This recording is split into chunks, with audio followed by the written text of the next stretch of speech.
उस आदमी ने एक ही दिन में 3 लाख बार मौत देखी थी और लगातार रीबर्थ होने की वजह से वो अर्थ का सबसे स्ट्रॉन्गेस्ट एग्जिस्टेंस बन चुका था।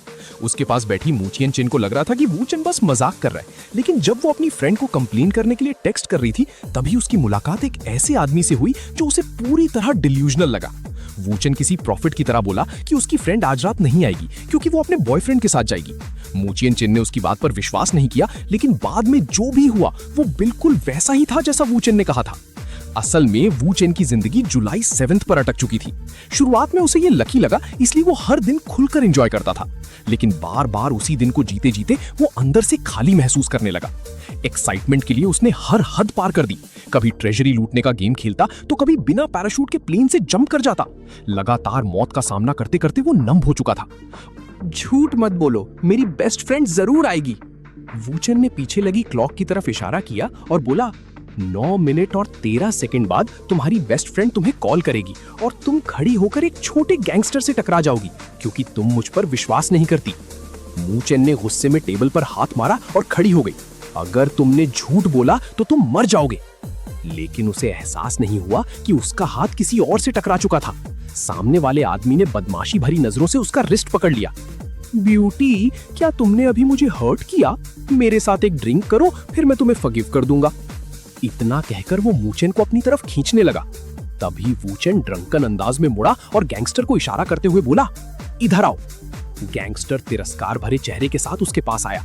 किड, क्या तुम ट्रबल ढूंढ रहे हो? इतना कहकर उसने सिगरेट बट उसकी तरफ फेंका, लेकिन वू चेन को पता था कि ये रफ गाय अब पंच मारेगा, और सच में ऐसा ही हुआ। वू चेन ने अटैक को स्किलफुली डॉज किया और हल्का सा हुक पंच मारकर सामने वाले को नीचे गिरा दिया। फिर उसने साइड में सिर घुमाया, तभी बॉस बाहर निकल कर आया। जैसा एक्सपेक्टेड था, फ्लोरल शर्ट पहने एक आदमी अपने सबऑर्डिनेट्स के साथ वहां आ गया। ब्रैट, आज तुम मारे जाओगे। लेकिन वू चेन ने कैजुअली फोन निकाला और डिस्डेनफुल टोन में कहा, ब्लू बियर्ड, तुम तो बड़े केपेबल निकले। जाओ, क्या तुम अपने सबऑर्डिनेट्स को ऐसे सिखाते हो? ब्लू बियर्ड ये सुनकर हैरान रह गया कि ये लड़का उसके बॉस को भी जानता था। बात करते करते ही वू चेन ने जाओ क्रिपल के पर्सनल नंबर पर कॉल कर दिया और सिर्फ कुछ वर्ड्स में पूरा मामला सेटल कर दिया। जैसे ही फोन ब्लू बियर्ड को दिया गया, वो डर के मारे ऑलमोस्ट कांपने लगा। उसने तुरंत अपने सबऑर्डिनेट्स को झुकाकर अपॉलॉजी करवाई और फोन वापस कर दिया। वू चेन भी इन लोगों से बहस करने के मूड में नहीं थी। वू चेन ने कैजुअली कहा, आज मेरा मूड अच्छा है, इसलिए मैं तुम लोगों से आर्ग्यू नहीं करूंगा। ये सब देखकर मू चिएन चिन पूरी तरह शॉक्ड रह गई। उसे समझ नहीं आ रहा था कि ये आदमी आखिर है कौन। उसी समय उसके फोन पर उसकी बेस्ट फ्रेंड का कॉल आया और जो कुछ उसने कहा वो एग्जैक्टली वही था जो वू चेन ने पहले प्रेडिक्ट किया था। मू चिएन चिन हैरानी में बोली, ये इम्पॉसिबल है, तुमने ये कैसे किया? वू चेन सिर्फ मुस्कुराया और बोला, इम्पॉसिबल मत कहो, बस आज रात देखती जाओ। हालांकि मू चिएन चिन अब भी उस पर पूरी तरह ट्रस्ट नहीं करती थी, फिर भी वो उसके साथ चली गई। वो तब और सरप्राइज हुई जब उसने वू चेन को कैजुअली एक फ्लैशी स्पोर्ट्स कार चलाते देखा। क्या ये तुम्हारी कार है? वू चेन ने आराम से जवाब दिया, मैंने इसे स्टील किया है, वैसे भी कार कल वापस आ जाएगी। Good bye beauty. Wu Chien Chin ने आर्म्स क्रॉस करके उसे साथ ले चलने को कहा, लेकिन वू चेन बोला, मुझे हैवी मेकअप वाली गर्ल्स में कोई इंटरेस्ट नहीं है। क्या कहा तुमने? ये सुनते ही वू चिएन चिन ने तुरंत अपना मेकअप वाइप ऑफ कर दिया। उसकी स्टबर्ननेस देखकर वू चेन हल्का सा हंसा और उसे कार में बैठने के लिए इनवाइट किया। क्या तुम मेरे हाउस पर एक रात रुकना चाहोगी ताकि प्रूव हो जाए कि मैं झूठ नहीं बोल रहा? टेंशन मत लो, मेरा बेड काफी बड़ा है, आओगी या नहीं? वू चिएन चिन ने गुस्से में कहा, किससे डरना है? अगर तुमने कुछ गड़बड़ की तो मैं पुलिस बुला लूंगी। इसके बाद इंजन की जोरदार आवाज के साथ वू चेन ने एक्सीलरेटर पूरी तरह दबा दिया। अगली सुबह वू चेन खाली बेड को देखकर बिटरली हंसा। एक और दिन शुरू हो गया। तभी सफेद और नरम पैरों की आहट उसके पास आई। वो मू चिएन चा थी जो फोन हाथ में लेकर गुस्से में पूछ रही थी, तुमने कहा था कि जुलाई 7 हर बार सेम रहता है, फिर आज जुलाई 8 कैसे है? बेड साइड टेबल पर रखी अलार्म क्लॉक देखकर पहली बार वू चेन के चेहरे पर पैनिक दिखा। उसका एंडलेस साइकिल टूट चुका था। वू चिएन चिन को लगा कि वू चेन ने उससे सिस्टम ने एक्सप्लेन किया कि इस फंक्शन की मदद से वू चेन हर बार सुबह 7 o'clock पर वापस लौट सकता है। अगर वो सेम डे में इसे कई बार यूज करे तो उसका टाइम स्पेस कोटा डबल हो जाएगा। ये सुनकर वू चेन का दिल लंबे समय बाद खुशी से भर गया। रीइंकार्नेशन से पहले वो बस एक ऑर्डिनरी स्टूडेंट था, लेकिन अब उसकी driving skills, culinary skills, combat skills और शूटिंग स्किल्स सब फुल लेवल पर थी।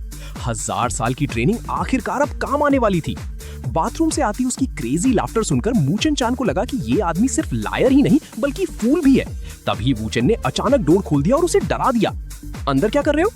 कुछ नहीं, मेरी 1000 साल की जिंदगी में ये सबसे खुशी का दिन है। तभी होटल रूम का डोर जोर से बजा। हमारे बॉस की कार स्टील करने की हिम्मत की, अब तुम गए। मूचन चान ने बाहर देखा तो कई विशेष हुडलम जबरदस्ती अंदर आने की कोशिश कर रहे थे। उसने गुस्से से वूचन को घूरा जैसे सारी गलती उसी की हो, लेकिन वूचन शांत था। उसने कहा, प्रॉब्लम ये नहीं है कि मैंने किसी की कार स्टील की, मैंने ये शुआन युआन की कार चुराई है और कल मैंने ली चाइल्ड का नाम भी यूज किया था। अगर ये मैटर हैंडल नहीं हुआ तो ईस्ट एरिया का हर आदमी मुझे मारने आएगा। उसकी सीरियस बातें सुनकर मूचन चान भी टेंशन में आ गई, लेकिन तभी उसने वूचन के चेहरे पर कॉन्फिडेंट स्माइल देखी। कोई बात नहीं, बस फिर से शुरू करते हैं। मूचन चान कुछ समझ पाती उससे पहले ही वूचन ने टाइम स्पेस रीसेट एक्टिवेट कर दिया। अचानक सब कुछ फ्रीज हो गया, टाइम रिवर्स होने लगा जैसे टूटी हुई मेमोरीज वापस जुड़ रही हो। कुछ ही सेकंड्स में वो दोनों फिर उसी मोमेंट पर पहुंच गए जब मूचन चान फोन लेकर उससे सवाल कर रही थी। लेकिन इस बार वूचन नर्वस नहीं था। उसने तुरंत उसके लिप्स पर हाथ रखा और बोला, एक्सप्लेन करने का टाइम नहीं है, जल्दी क्लोथ्स पहन लो। लड़की ने गुस्से में चेस्ट पकड़ ली। व्हाट अ स्कमबैग, मुझे उम्मीद नहीं थी कि तुम इतने इररिस्पॉन्सिबल हो। तब वूचन ने उसे कार थेफ्ट वाली पूरी बात समझाई। उसने कहा, तुम्हारी आइडेंटिटी की वजह से तुम्हें किसी का डर नहीं, लेकिन मैं सिर्फ एक ऑर्डिनरी पर्सन हूँ। ये सुनकर मूचन चान क्यूरियस हो गई। तुम मेरी आइडेंटिटी भी जानते हो? उसने चार्मिंग अंदाज में कहा, अगर तुम रिक्वेस्ट करोगी तो शायद मैं तुम्हारी मदद कर दूं। लेकिन वूचन उसके चार्म में नहीं फंसा। वो हंसते हुए उसके करीब गया और बोला, कल रात भी तो तुमने ऐसे ही मुझसे रिक्वेस्ट की थी। ये सुनते ही मूचन चान का चेहरा लाल हो गया। उसने उसे जोर से धक्का दिया और गुस्से में बोली, यू स्टिंकी रोग, बस इंतजार करो, तुम्हें लोग पीट पीट कर मार देंगे। लेकिन वूचन मजाक नहीं कर रहा था। उसे पता था कि इस प्रॉब्लम को सिर्फ लेकिन वूचन बस मुस्कुराया और बोला, इस दुनिया में सिर्फ मैं ही तुम्हारा बॉयफ्रेंड बन सकता हूँ। चलो एक क्लोज पिक्चर लेते हैं। असल में वूचन 1000 साल तक जुलाई 7। अगर तुमने सच नहीं बताया तो मैं तुम्हें अभी मार दूंगी। लेकिन वूचन के चेहरे पर बिल्कुल भी डर नहीं था। वो शांत होकर बोला, मुझे पता है तुम गोली चलाओगी, लेकिन उसकी जरूरत नहीं है। वैसे भी तुम मुझे मार कैसे सकती हो? तभी ली रोइबिंग को एहसास हुआ कि उसकी गन की बुलेट मैगजीन पहले ही निकाल ली गई थी। वो शॉक में पड़ गई कि आखिर उसने ऐसा कब किया। लेकिन वूचन ने उसकी सरप्राइज की परवाह नहीं की। उसने आराम से बुलेट्स वापस डाली और गन लौटाते हुए कहा, टेबल के नीचे हिडन गन छुपाने की बात भी मुझे पता है। मैंने कहा था ना, मैं एक इंटेलिजेंस डीलर हूं और मेरा मकसद सिर्फ वेल्थ कमाना है। ली रोइबिंग ने आर्म्स क्रॉस करते हुए थके हुए अंदाज में पूछा, ठीक है, बताओ तुम क्या जानते हो? वूचन कॉन्फिडेंट स्माइल के साथ बोला, तुम अर्ली फैमिली की एल्डेस्ट डॉटर हो। तुम हमेशा लेकिन तुम्हें नहीं पता कि उसने तुम्हारे आसपास पहले ही एक स्पाई लगा दिया है। आधे महीने बाद वो तुम्हारी प्रोडक्ट इंफॉर्मेशन स्टील करेगा, जिससे तुम्हारी प्रेस कॉन्फ्रेंस फेल हो जाएगी और तुम बेट हार जाओगी। ये सुनकर ली रोइबिंग पूरी तरह सीरियस हो गई। उसने क्वाइटली $10 मिलियन का चेक साइन किया और पूछा, स्पाई कौन है? तभी एक आदमी डॉक्यूमेंट्स लेकर अंदर आया। वूचन ने तुरंत उसे पकड़ लिया और कहा, यही ट्रेटर है।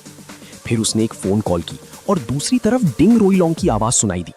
ये सुनते ही ली रोइबिंग फ्यूरियस हो गई।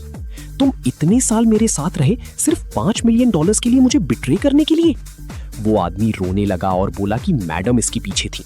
लेकिन वूचन ने तुरंत उसकी लाई एक्सपोज कर दी। उसने बताया कि डिंग रोइलोंग ने जानबूझकर उसकी मदर का नाम इस्तेमाल किया, क्योंकि वो ली रोइबिंग की सबसे बड़ी वीकनेस थी।